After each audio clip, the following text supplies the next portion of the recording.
పట్టుదలతో చేస్తే సమరం తప్పకుండా నీదే, విజయం కష్టపడితే రాదా ఫలితం పదరా సోదరా.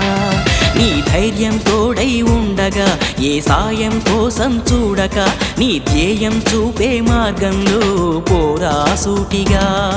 ఏ నాడు వెనకడుగేయక, ఏ అడుగు తడబడనీయక, నీ గమ్యం చేరేదాకా దూసుకుపోరా సోదరా. పట్టుదలతో చేస్తే సమరం తప్పకుండా నీదే, విజయం కష్టపడితే రాదా ఫలితం పదరా సోదరా.